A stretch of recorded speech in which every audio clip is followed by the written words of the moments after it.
Pues nadie te ama como yo, pues nadie te ama como yo. Mira la cruz, esa es mi más grande prueba.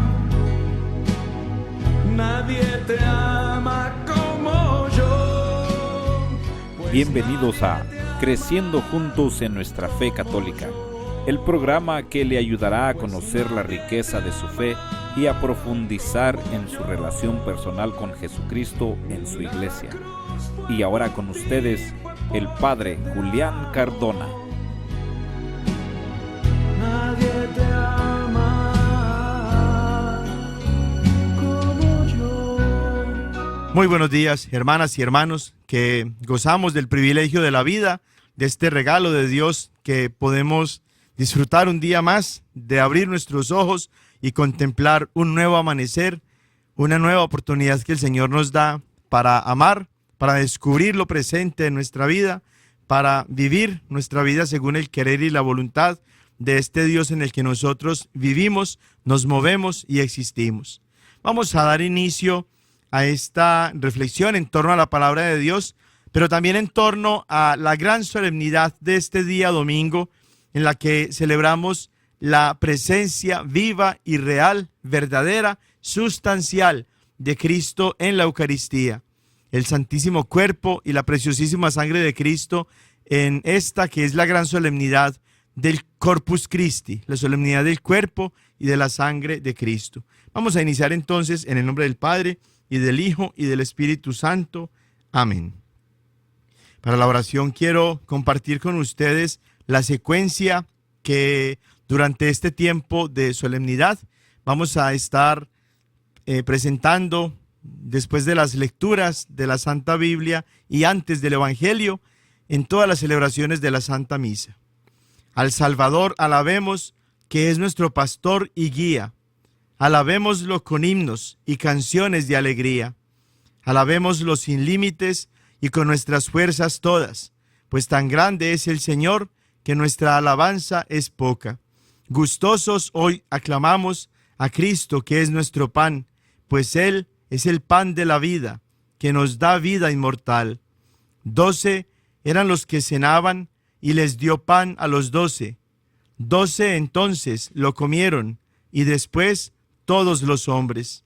Sea plena la alabanza y llena de alegres cantos, que nuestra alma se desborde en todo un concierto santo. Hoy celebramos con gozo la gloriosa institución de este banquete divino, el banquete del Señor. Esta es la nueva Pascua, Pascua del único Rey, que termina con la alianza tan pesada de la ley. Esto nuevo, siempre nuevo, es la luz de la verdad, que sustituye a lo viejo con reciente claridad.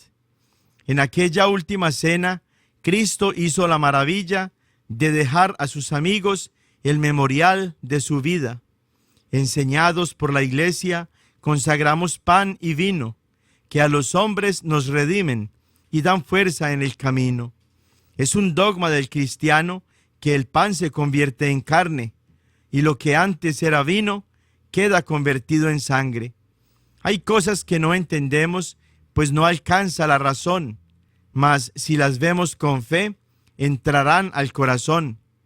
Bajo símbolos diversos y en diferentes figuras se esconden ciertas verdades maravillosas, profundas. Su sangre es nuestra bebida, su carne nuestro alimento, pero en el pan o en el vino, Cristo está todo completo. Quien lo come no lo rompe, no lo parte ni divide. Él es el todo y la parte. Vivo está en quien lo recibe. Puede ser tan solo uno el que se acerca al altar, o pueden ser multitudes. Cristo no se acabará. Lo comen buenos y malos con provecho diferente. No es lo mismo tener vida que ser condenado a muerte. A los malos les da muerte y a los buenos les da vida. ¿Qué efecto tan diferente tiene la misma comida? Si lo parten, no te apures, solo parten lo exterior. En el mínimo fragmento entero late el Señor. Cuando parten lo exterior, solo parten lo que has visto. No es una disminución de la persona de Cristo. El pan que del cielo baja es comida de viajeros, es un pan para los hijos. No hay que tirarlo a los perros. Isaac, el inocente, es figura de este pan, con el cordero de Pascua y el misterioso maná. Ten compasión de nosotros, buen pastor, pan verdadero. Apaciéntanos y cuídanos y condúcenos al cielo.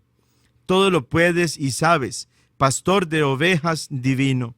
Concédenos en el cielo gozar la herencia contigo. Amén. En el nombre del Padre, y del Hijo, y del Espíritu Santo. Amén. Para continuar este ambiente de oración en el que adoramos a Cristo presente en su cuerpo y en su sangre, en su alma y en su divinidad, vamos a escuchar esta canción preciosísima que nos permite meditar no solamente en el momento en el que Cristo instituye este sacramento, en el que continúa presente con nosotros todos los días hasta el fin del mundo, sino que meditamos también en lo que significa adorarlo a Él en esta presencia eucarística.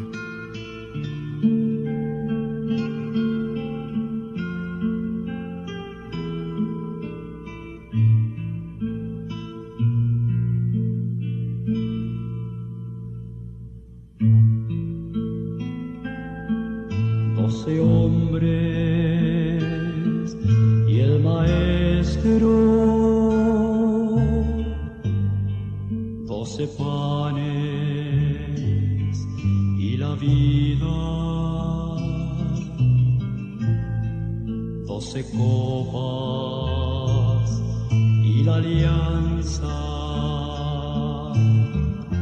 Se mezclaba aquel día donde Jesús, lavándoles los pies, les enseñaba lo que es la vida, donde Jesús, derramando su sangre, les perdonaba su maldad vivido.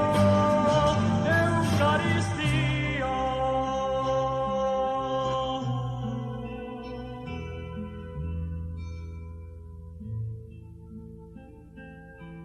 Muchos son un maestro, muchos panes, una vida, muchas copas, una alianza. Se comparte hoy en día, donde Jesús con su resurrección solo nos pide amarnos siempre y sin medida, donde Jesús con su Eucaristía nos da la gracia de la nueva vida. Eucaristía.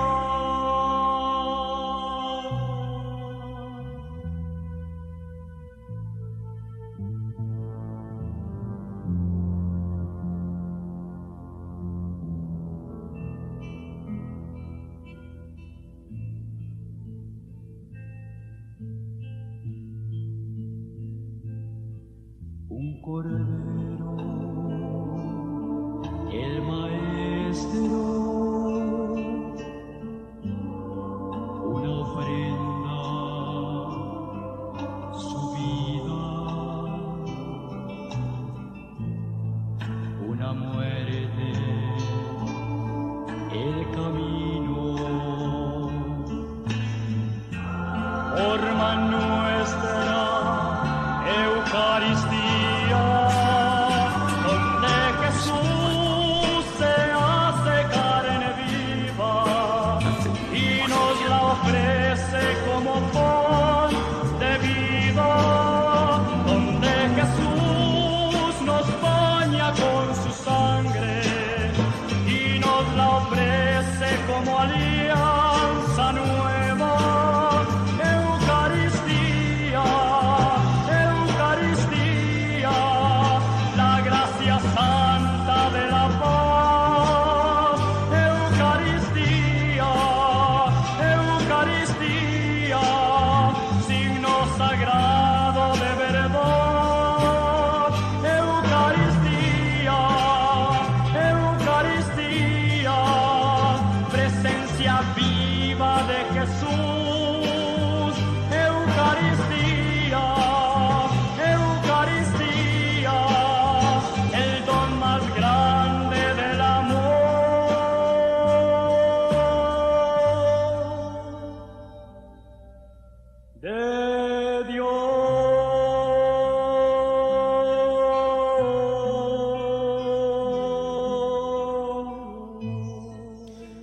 Así pues, con ese himno preciosísimo que es la secuencia de esta solemnidad de el Corpus Christi, del cuerpo y de la sangre de Cristo que están presentes en la Eucaristía, y con esa canción tan hermosa también que nos permite conmemorar, hacer la anamnesis, vamos a hablar de eso un poquito más adelante. Vamos a adentrarnos entonces un poquito en la historia para descubrir de dónde proceden las raíces de esta gran celebración que tenemos nosotros en el día de hoy en todo el mundo, en toda la Iglesia católica, en toda la Iglesia universal. En el año 1264, es decir, en el siglo XIII, se instituyó esta solemnidad de la Eucaristía al conmemorar pues la presencia real de Cristo en su cuerpo y en su sangre, en su alma y en su divinidad. El Papa Urbano IV instituyó esta gran solemnidad. Primero se hizo en Bélgica y después se hizo para toda la Iglesia universal, para toda la Iglesia católica. El origen de esta solemnidad es en primer lugar un milagro eucarístico.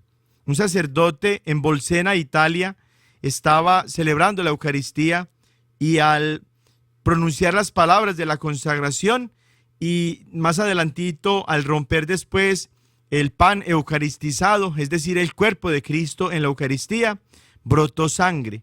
Y a este milagro se le conoce como el milagro eucarístico de Bolsena, que dio entonces origen a esta necesidad de que se recordara a todos los fieles de toda la Iglesia universal, de la Iglesia católica, que en el milagro de la Eucaristía se efectúa el sacrificio de Cristo en la cruz y a la vez también se hace real y se hace presente en el momento mismo en el que se celebra la Santa Eucaristía, lo que Cristo hizo con sus apóstoles 2000 años atrás.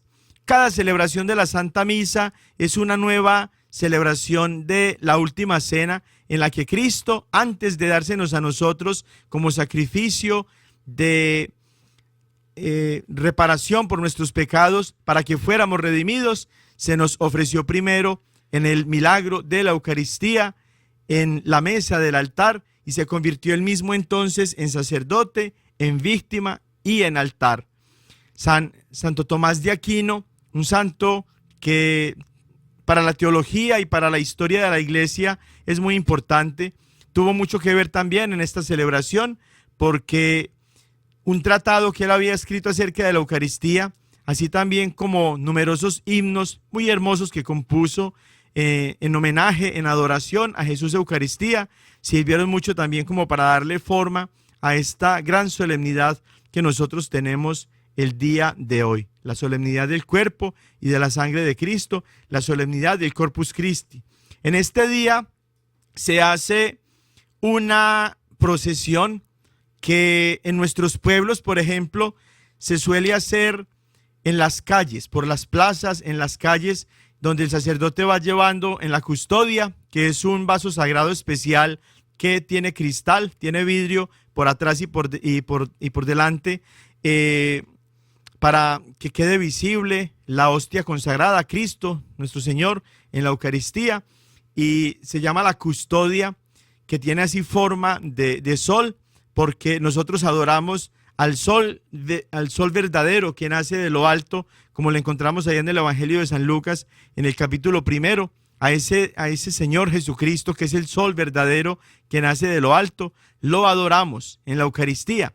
Y el sacerdote entonces en la procesión sale con la custodia, con este vaso sagrado especial que permite ver por detrás y por delante la Eucaristía, y sale entonces el sacerdote en procesión con todos los fieles, acompañado de velitas encendidas y todos cantando y glorificando al Señor que está presente en la Eucaristía.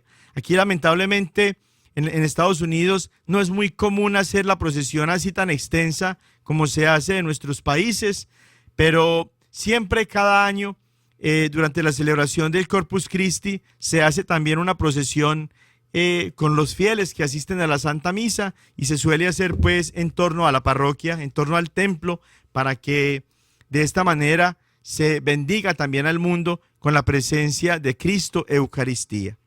Pero de ese elemento histórico vamos a centrarnos ahorita en el fundamento bíblico de esta creencia de nosotros como cristianos católicos, como cristianos verdaderos, en torno a la presencia de nuestro Señor Jesucristo en este milagro de la Eucaristía. Hay muchos pasajes en el Antiguo Testamento que servían ya para prefigurar la presencia viva, real, sacramental de Cristo en este milagro del amor, en el milagro de la Eucaristía. En la secuencia se nos recordaban tres de los más grandes eventos del Antiguo Testamento que sirven para prefigurar la presencia de Cristo en la Eucaristía. Hablaba la secuencia de Isaac, del sacrificio de Isaac, que era el hijo de Abraham, a quien Dios le pidió que sacrificara a su hijo para probar su fe. Y Isaac toma la leña en la que va a ser el mismo puesto para después ser sacrificado, hasta donde el corazón de su papá Abraham había asentido por la fe, cumplir la voluntad de Dios, y suben al monte Moria, donde tiene Abraham toda la intención de cumplir lo que Dios le ha pedido. Y esa presencia de Isaac, que está cargando la leña sobre la cual va a efectuarse el sacrificio de sí mismo, es como nos recuerda la secuencia el día de hoy, una tipología o una prefiguración del sacrificio de Cristo, que sube al monte cargando él mismo la madera de la cruz en la que ese sacrificio se efectuó por nuestra salvación. Esto del sacrificio de Abraham a su hijo Isaac lo encontramos en Génesis capítulo 22. Allí va entonces caminando Abraham con Isaac, con su hijo, y al final entonces no necesita sacrificarlo porque Dios mismo provee el animal para el sacrificio, y le dice pues a Abraham que esta petición que le había hecho era para poner a prueba su fe. Y tanto fue la fe de Abraham que estaba dispuesto inclusive a sacrificar a su propio hijo, una tipología también del Padre que estuvo dispuesto a sacrificar a su propio hijo, tal y como lo leíamos la semana pasada en la solemnidad de la Santísima Trinidad, cuando al leer Juan capítulo 3, versículo 16, se nos recordaba esto. Tanto amó Dios al mundo que envió a su propio Hijo para que todo el que crea en Él no perezca, sino que tenga vida eterna. Es en la muerte de Cristo prefigurada, anunciada ya por ese sacrificio que Dios le pidió a Abraham. Es en ese sacrificio de Cristo donde tú y yo tenemos la redención, la salvación de nuestros pecados. Y la segunda gran tipología que se presenta en este acontecimiento que encontramos nosotros en Éxodo capítulo 12 es cuando Dios le dice a Moisés que tiene que celebrar él y todo el pueblo de Israel una fiesta especial que recuerda la salida de Egipto, y es lo que conocen los judíos como la gran fiesta de la Pascua. Y nosotros los cristianos católicos hemos tomado el sentido de esa misma celebración pascual, porque los judíos celebraban esa fiesta matando y consumiendo un cordero, el cordero pascual, una tipología, una prefiguración del cordero de Dios, el cordero verdadero que quita los pecados del mundo, como lo encontramos en Juan 1:29. Cristo es el cordero pascual, Cristo es el cordero que quita los pecados del mundo, y en el sacrificio de la Eucaristía, así también como en el sacrificio de la cruz, ese cordero pascual es sacrificado para que tú y yo seamos liberados de la esclavitud del pecado, que es el cumplimiento de una tipología, de una prefiguración que estaba ya presente en el pueblo de Israel cuando fue el pueblo de Israel liberado de la esclavitud de Egipto. Pues bien, ese acontecimiento espiritualmente hablando y ya como en el pleno cumplimiento de la voluntad de Dios, se dio justamente cuando tú y yo fuimos liberados de la esclavitud del pecado que nos llevaba a la muerte, a través precisamente de ese sacrificio de Cristo, que es el Cordero de Dios que quita los pecados del mundo. Y la tercera de las tipologías, de las prefiguraciones muy importantes que nos recuerda también la secuencia, es cuando Dios en el desierto alimenta a su pueblo con el maná, con ese pan bajado del cielo. Y eso lo encontramos en Éxodo capítulo 16, cuando el pueblo tiene mucha hambre y claman a Dios a través de Moisés, y Dios escucha entonces las peticiones del pueblo y la intercesión de Moisés, que es el ministro que Dios ha escogido, y a través de Moisés le concede al pueblo el maná, ese pan que mantiene alimentado a todo el pueblo de Israel mientras que caminan por el desierto. Una tipología hermosísima que el mismo Jesús después va a tomar y que se va a identificar con ella y nos va a decir que Él es el verdadero pan vivo, bajado del cielo. Él es el verdadero maná. Cuando se nos ofrezca a nosotros en su carne como pan vivo, Él mismo va a ser para nosotros el maná espiritual, que al comerlo nosotros no vamos a morir. Eso lo encuentran ustedes en Juan capítulo 6. Y más adelantito, hasta donde el tiempo nos lo permita, vamos a tratar de meditar entonces en esta verdad. Con esas tres tipologías tan importantes, pero también con otros pasajes que podemos mencionar ahorita, muy importantes y muy valiosos, como por ejemplo el Salmo 23, que nos recuerda que somos ovejas de Cristo y que contiene este salmo una síntesis de la vida sacramental de nosotros todos como iglesia, guiados por el pastor nuestro, el pastor verdadero, que es Jesucristo nuestro Señor. Tenemos entonces la referencia en este Salmo 23 a todos los sacramentos que recibimos nosotros en nuestra vida cristiana, incluyendo por supuesto el sacramento de la Eucaristía. Cuando dice el rey David en este salmo, en el Salmo 23, preparas una mesa ante mí, enfrente de mis enemigos, y al final de ese verso dice también, y mi copa rebosa.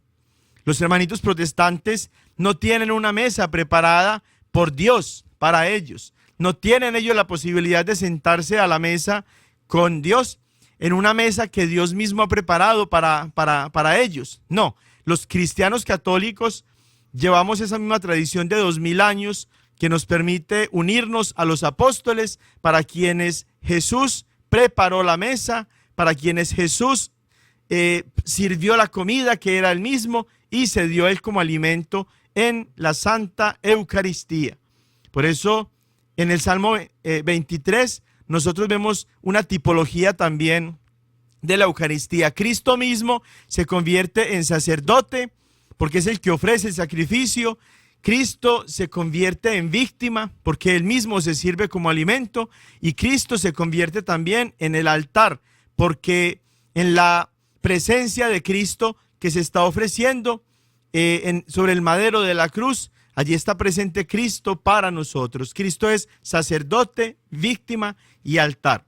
Y otro pasaje que hemos mencionado antes, muy hermoso, cortito pero supremamente claro, cuando nosotros meditamos en la Eucaristía y descubrimos que este salmo habla de Cristo que está presente para que nosotros lo podamos saborear y lo podamos también ver, es el Salmo 33, versículo 9.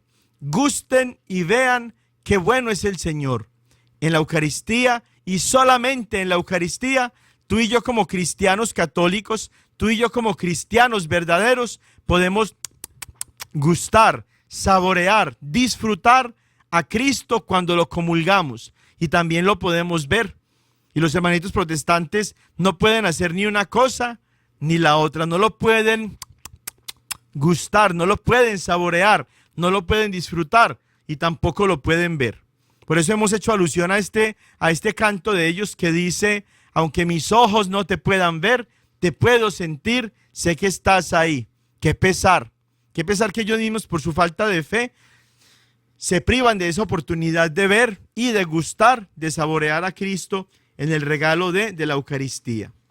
Malaquías 1:11 dice también que desde que sale el sol hasta el ocaso, un solo sacrificio puro y santo se le va a ofrecer a Dios. Y ese sacrificio puro y santo que se le ofrece a Dios desde que sale el sol hasta que se esconde, es el único sacrificio de Cristo en la Eucaristía, que en la Santa Iglesia Católica desde hace más de 2000 años se viene ofreciendo, como ya lo anunciaba Malaquías, desde que sale el sol hasta que se esconde. En cada instante, cada minuto, en el mundo entero, al menos en una parroquia, en una iglesia, en una abadía, en una catedral o basílica, en un oratorio o capilla, se está celebrando la Eucaristía en cada instante, en cada minuto, en cada segundo. Eso cumple la profecía de Malaquías cuando decía que desde que sale el sol hasta que se esconde, se está ofreciendo a Dios un único y verdadero sacrificio, santo e inmaculado, el santo sacrificio de la Eucaristía. Para nosotros, los cristianos católicos, los cristianos verdaderos, esto es una realidad innegable, que celebraciones como esta, la del día de hoy, la solemnidad del Corpus Christi, nos permite recordar para agradecerle a Dios, no para que no se nos olvide, porque los cristianos verdaderos no olvidamos que Cristo está presente todos los días para nosotros hasta el fin del mundo en el santo sacramento de la Eucaristía. Los hermanitos protestantes tienen, como decíamos en una ocasión, la presencia de Cristo, y eso no lo podemos negar. Tienen la presencia de Cristo espiritual, porque Jesús decía: donde 2 o 3 se reúnan en mi nombre, allí estoy yo, ¿cierto? Las palabras de Cristo se cumplen porque Cristo es fiel a su palabra, Cristo es fiel a sus promesas. Donde 2 o 3 se reúnen en nombre de Cristo, ahí está Él. Y los hermanitos protestantes, en el nombre de Cristo es que se reúnen. Por eso Cristo está espiritualmente con ellos. Pero esa es la única presencia de Cristo con los hermanitos protestantes, la presencia espiritual.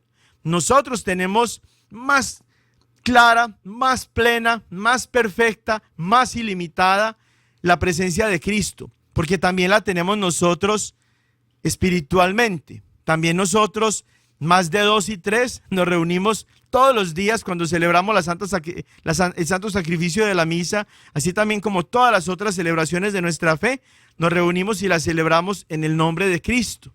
Luego nosotros, como los hermanitos protestantes, tenemos también la presencia espiritual de Cristo. Pero no para allí la presencia de Cristo en medio de nosotros, porque Él mismo había dicho: yo estaré con ustedes todos los días hasta el fin del mundo. Mateo 28:20. Y esa presencia de Cristo, como lo vamos a ver a continuación, es también eucarística.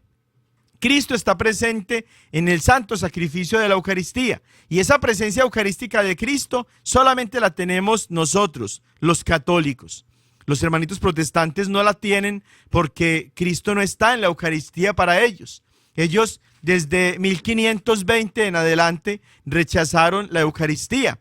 Por eso Cristo no está presente eucarísticamente con ellos, porque ellos mismos rechazaron esta presencia de Cristo y hasta la fecha siguen como herejes y como apóstatas, afirmando que Cristo está simbólicamente en el pan y en el vino, que es un símbolo, es una representación, un recuerdito, y por eso comen cualquier galleta por ahí con Coca-Cola o con con jugo de uva, porque para ellos es un símbolo. Por eso Cristo no está presente con ellos sacramentalmente.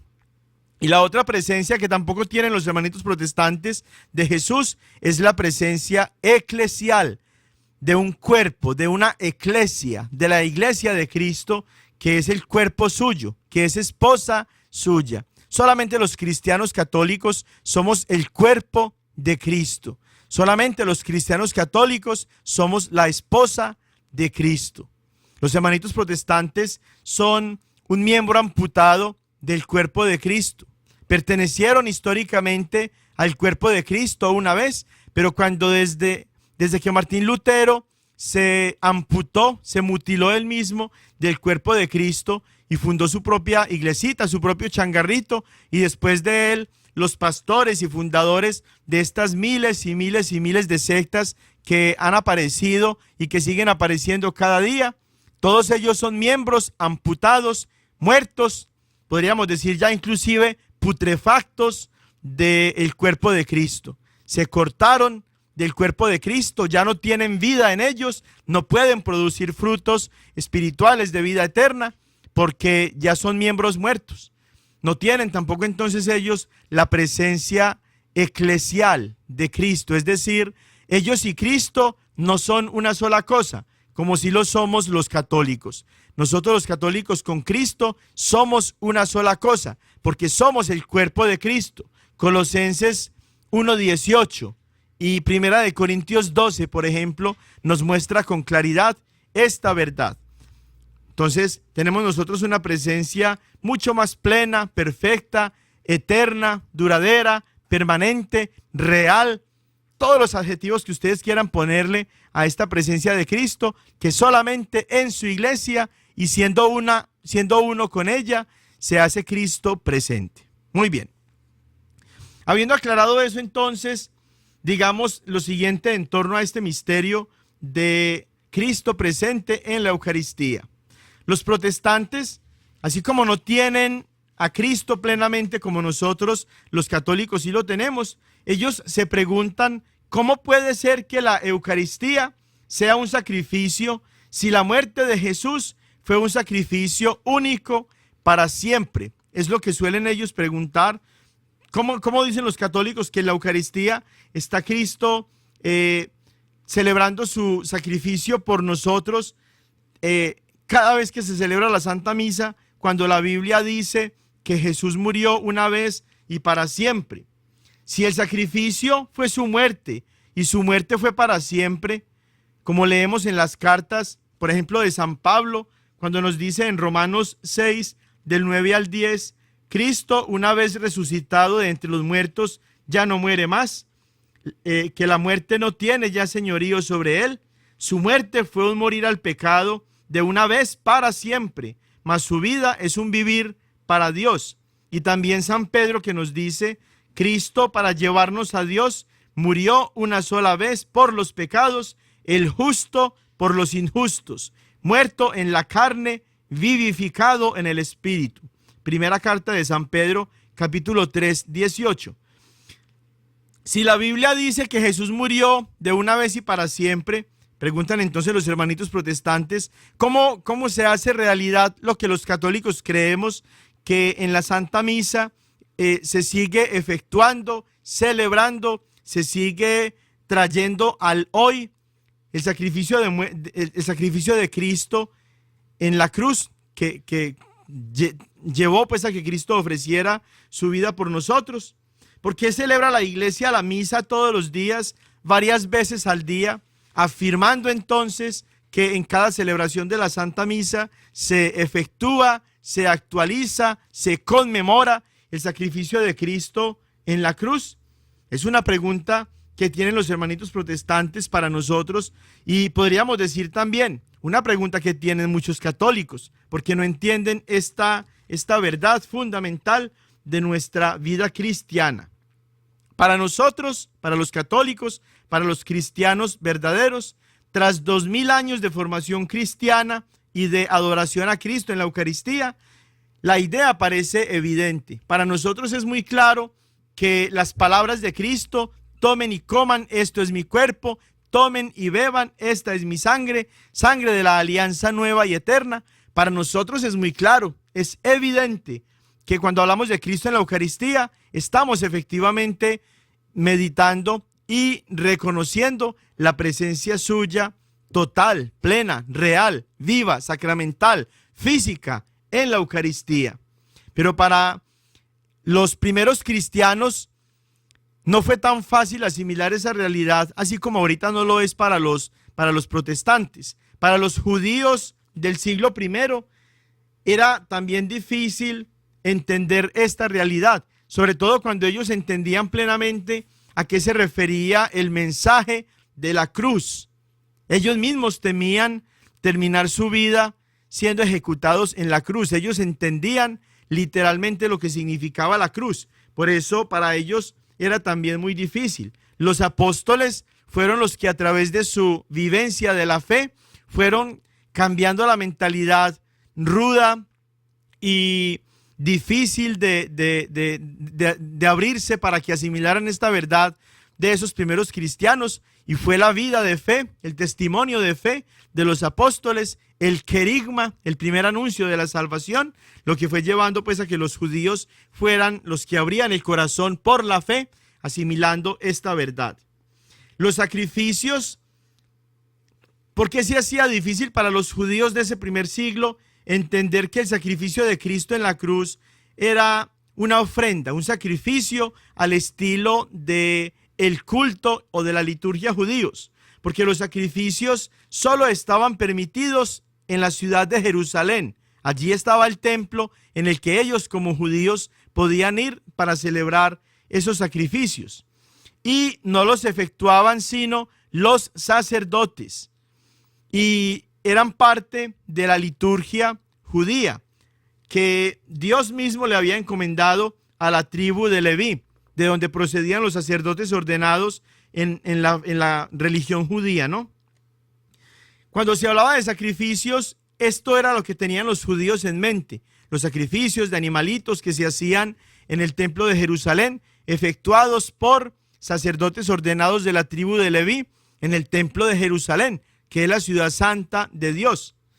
No entendían ellos el discurso de Pedro, de Pablo, de los otros apóstoles, en los que se hacía claro que lo que pasó en la cruz fue un sacrificio, el verdadero y eterno sacrificio, el sacrificio del nuevo culto, el sacrificio de la nueva alianza, el culto de la nueva alianza. Los judíos del siglo I, así como los protestantes ahorita, tenían mucha dificultad para entender que lo que pasó con Cristo en la cruz era lo mismo, y la plenificación, el cumplimiento de todo lo que sucedía en el templo de Jerusalén. Para los judíos de aquel tiempo, el Calvario y lo que sucedió en el Calvario fue algo muy distinto a lo que era el templo de Jerusalén y a lo que sucedía en el templo de Jerusalén. Allí en el Calvario, para los ojos de ellos, no había un sacerdote que ofreciera los sacrificios, sino que fueron los romanos los que, en complicidad con los judíos, con las autoridades judías, mataron a Jesús. Por eso para ellos era muy difícil entender esta realidad de que Cristo había sido sacrificado en la cruz. Para ellos, lo que pasó con Jesús fue una ejecución que los soldados romanos solían hacer, ¿no? ¿Qué hizo entonces que la muerte de Cristo en la cruz fuera verdaderamente un sacrificio y que así lo fueran entendiendo los judíos que abrazaban la fe y que se convertían entonces en los verdaderos cristianos que somos nosotros 2000 años después? El ofertorio, es decir, la ofrenda de la Eucaristía que tuvo lugar durante la última cena, es lo que transformó el sacrificio de Cristo en la cruz en un verdadero sacrificio. Es decir, hay una conexión profunda entre lo que pasó en la última cena, ese Jueves Santo, y lo que pasó en el Calvario el Viernes Santo. El hecho de que Jesús se ofreciera primero sobre el altar de la Eucaristía antes de ofrecerse sobre el altar de la cruz es lo que hizo que su muerte fuera un verdadero sacrificio para Dios en favor de nosotros, para que tuviéramos la salvación. Jesús presentó el pan y lo llamó su cuerpo. Jesús presentó también el cáliz lleno de vino y dijo que era la sangre de la alianza. Era su sangre, la sangre de la alianza. Eso lo encontramos en Mateo 26, 28, en Marcos 14, 24, en Lucas 22, 20 y en primera carta a los Corintios capítulo 11, versículo 25. Esto que hace Jesús al tomar el pan y ofrecerlo como su cuerpo y presentar el cáliz lleno de vino y presentarlo como la sangre de la alianza es un lenguaje de sacrificio, es un lenguaje sacrificial al que los judíos estaban ya acostumbrados porque era lo que sucedía en el templo de Jerusalén. Esto es una ofrenda sacrificial. Jesús está haciéndose eco de la declaración de Moisés cuando éste roció a los israelitas con la sangre sacrificial, ratificando o comprobando o confirmando una vez más la alianza de Dios con ellos. En Éxodo 24, versículos del 5 al 8, encontramos lo siguiente. Luego Moisés mandó a algunos jóvenes de los israelitas que ofrecieran holocaustos e inmolaran novillos como sacrificios, como sacrificios de comunión para Yahvé. Tomó Moisés la mitad de la sangre y la echó en vasijas. La otra mitad la derramó sobre el altar. Tomó después el libro de la alianza y lo leyó ante el pueblo, que respondió: obedeceremos y haremos todo cuanto ha dicho Yahvé. Entonces tomó Moisés la sangre de los novillos que habían sacrificado, ¿no?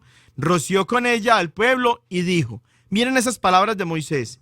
Esta es la sangre de la alianza que Yahvé ha hecho con vosotros según todas estas palabras. Jesús, en la institución de la Eucaristía, en la última cena, hace eco de estas palabras de Moisés. Miren las palabras de Moisés una vez más. Esta es la sangre de la alianza que Yahvé ha hecho con vosotros, según todas estas palabras. ¿Y qué dice Jesús cuando toma el cáliz lleno de vino, que ya no es vino, sino que es su sangre?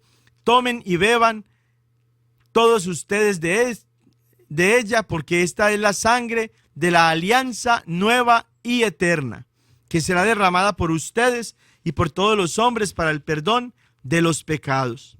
¿Sí? Miren cómo Cristo está haciendo eco y está planificando este ritual sacrificial en el que una ofrenda de sangre era la que sellaba la alianza entre Dios y el pueblo. Y también podemos centrarnos en lo de que eran sacrificios de comunión.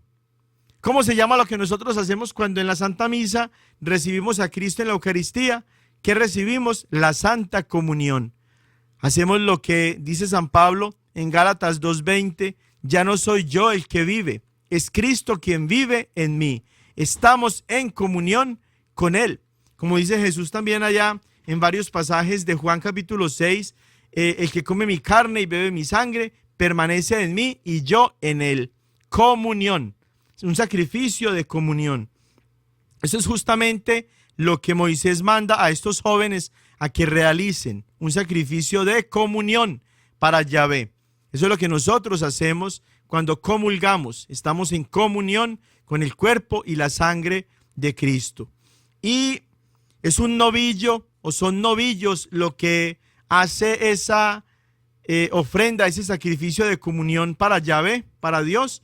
Y eso nos recuerda también lo que Jesús mismo nos cuenta en la parábola del hijo pródigo en Lucas capítulo 15, cuando ya viene entonces el hijo pródigo, el hijo que se arrepiente y vuelve a la casa paterna, y que el padre entonces ya lo acogió, lo perdonó, le dio un abrazo, no le importó que estuviera cubierto de estiércol de cerdo, sino que lo acoge con mucha alegría, porque este hijo que estaba perdido y fue encontrado, y que estaba muerto y ha sido hallado, está ya una vez más frente a su padre.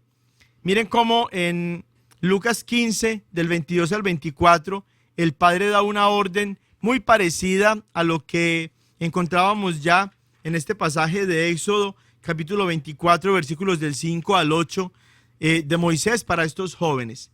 El padre dijo a sus siervos: traigan deprisa el mejor vestido y vístanle, pónganle un anillo en su mano y unas sandalias en los pies.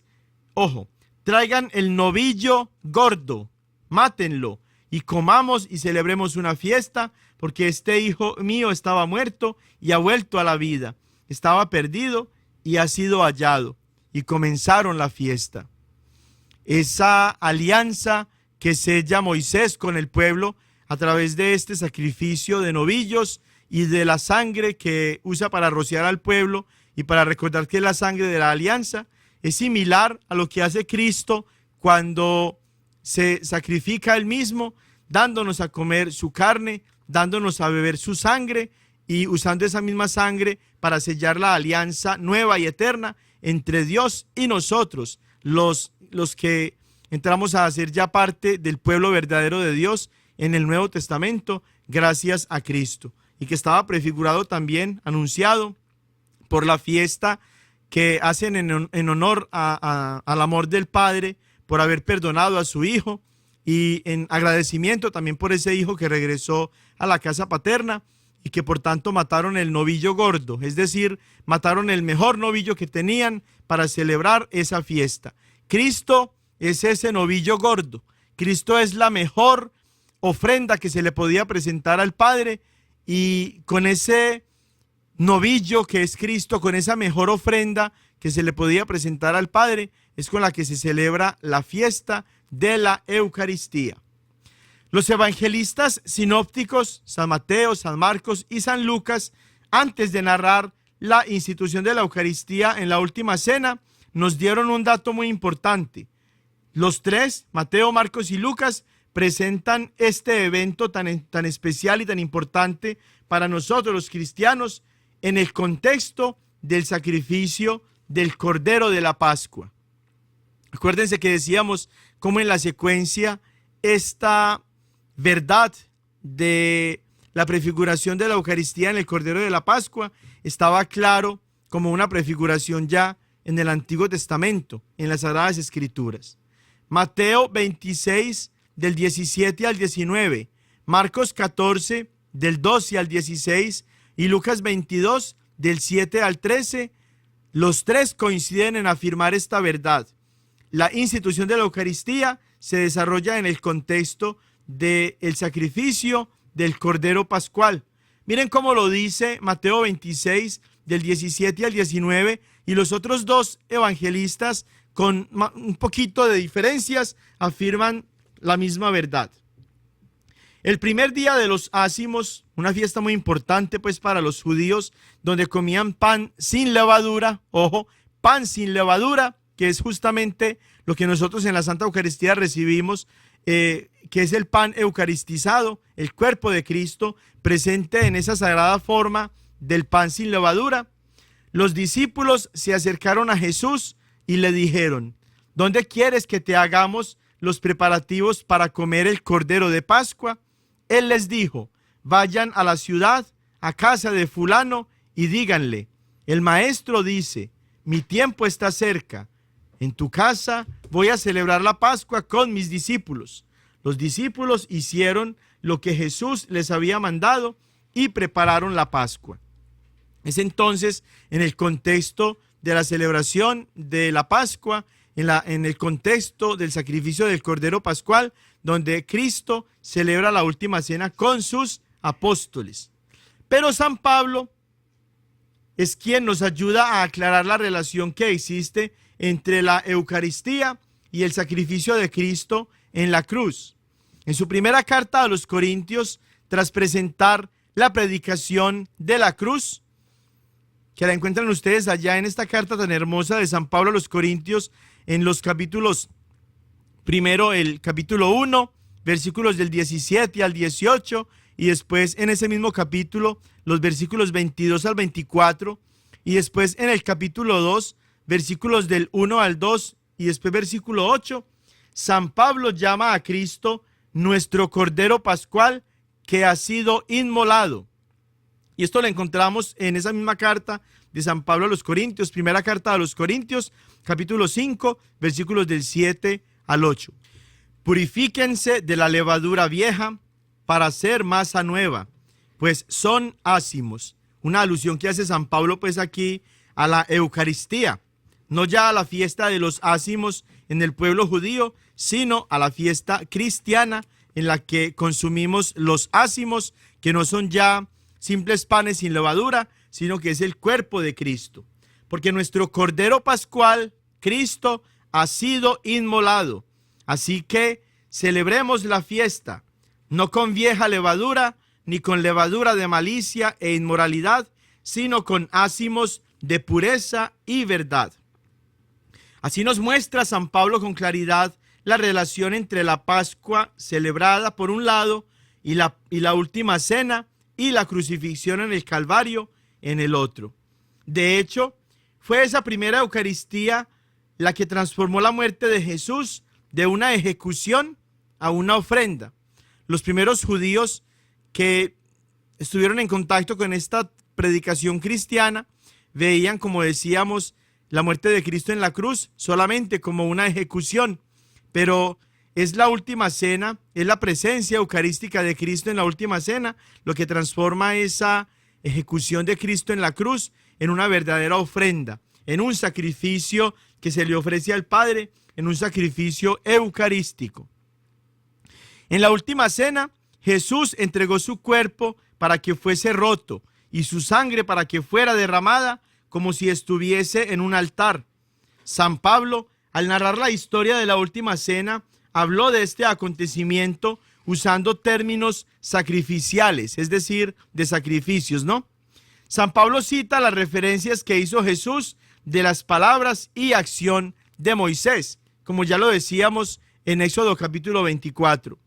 Recuerda San Pablo que Jesús había llamado anamnesis, conmemoración, a la última cena.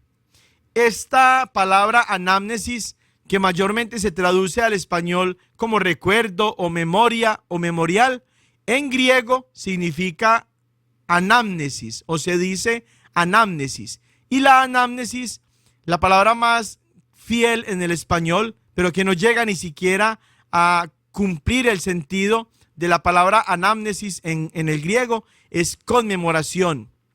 Cuando uno conmemora algo, uno no solamente lo está recordando, o uno no solamente está ejercitando su memoria para acordarse de algo que sucedió en el pasado. No, una anamnesis en el sentido griego, una conmemoración, significa volver a revivir, traer en el tiempo y en el espacio lo que sucedió hace un tiempo atrás, que por la misma conmemoración, por la misma anamnesis, nunca ha dejado de pasar.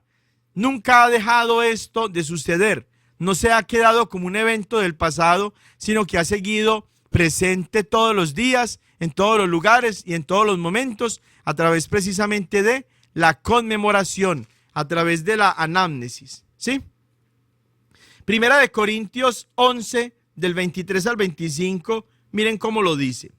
Porque está hablando San Pablo, ¿no? Porque yo recibí del Señor lo que les he transmitido, que el Señor Jesús, la noche en que fue entregado, tomó pan y después de dar gracias, lo partió y dijo: este es mi cuerpo que se da por ustedes. Hagan esto en conmemoración mía. Asimismo, también la copa después de cenar, diciendo: esta copa es la nueva alianza en mi sangre. Cuantas veces la bebieran, háganlo en conmemoración mía.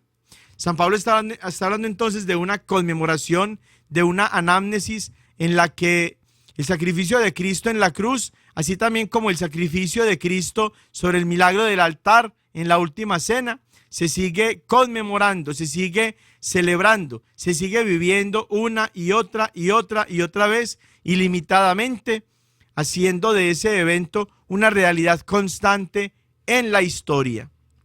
Y miren que San Pablo está diciéndonos que él mismo, que no estaba presente en la última cena, cuando Cristo celebró por primera vez el sacramento de la Eucaristía con sus apóstoles, aun cuando San Pablo no estaba presente esa vez, él sigue recordándonos lo que hizo el Señor.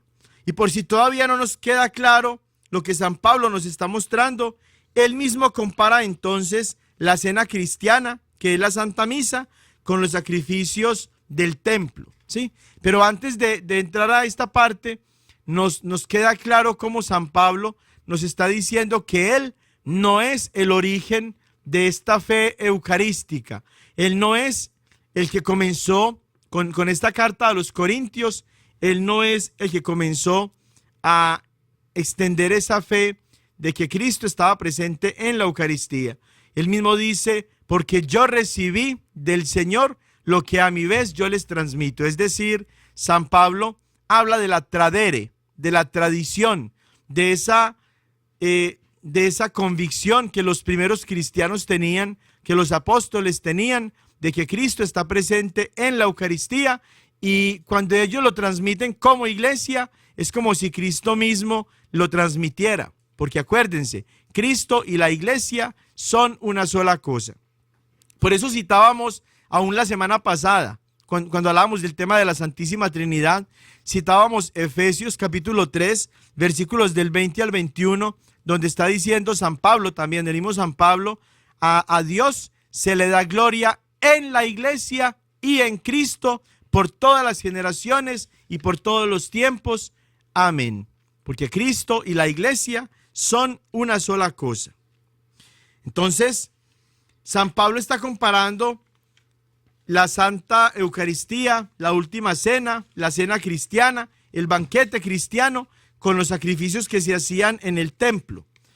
Miren 1 Corintios capítulo 10, versículos del 16 al 18, cómo está haciendo San Pablo esta comparación. La copa de bendición que bendecimos, ¿no es acaso comunión con la sangre de Cristo? Y el pan que partimos, ¿no es comunión con el cuerpo de Cristo? Porque aun siendo muchos, un solo pan y un solo cuerpo, somos pues todos los que participamos en un solo pan. Y aquí viene la comparación. Fíjense en el Israel según la carne, es decir, en el Israel del Antiguo Testamento. Los que comen de las víctimas, ¿no están acaso en comunión con el altar? San Pablo comparando entonces la Eucaristía con los sacrificios que se hacían ya como prefiguración en el templo de Jerusalén, en la liturgia judía. Pero también San Pablo compara la Eucaristía con los sacrificios que las religiones paganas le hacían a sus dioses. Y eso lo encontramos en primera carta a los Corintios, capítulo 10, versículos del 20 al 21. Pero si lo que inmolan los gentiles, lo inmolan a los demonios y no a Dios.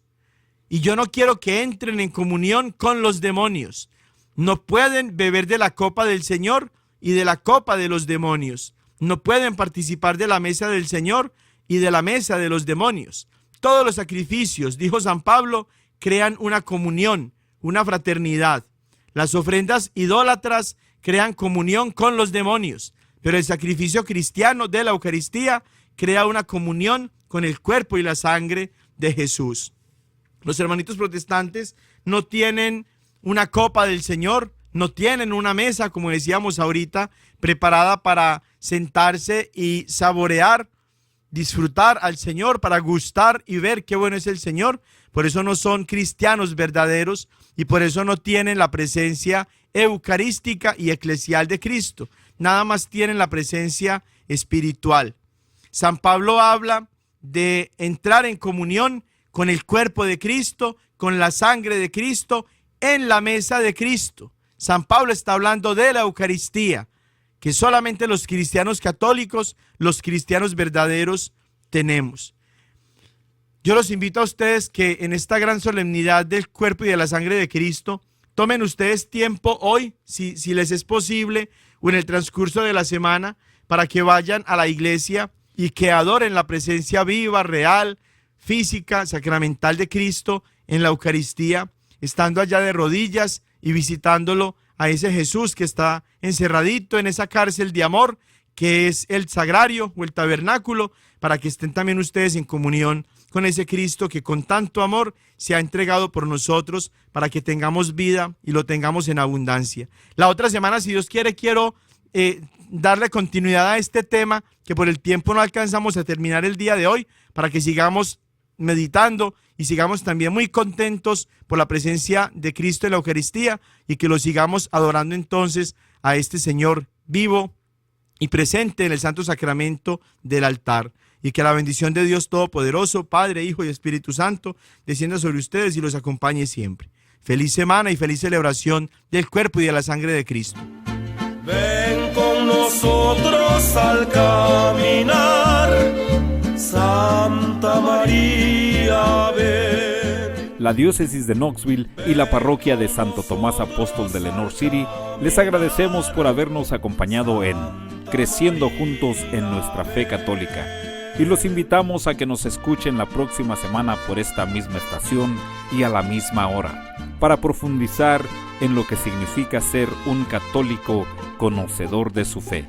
Hasta pronto y que Dios los bendiga.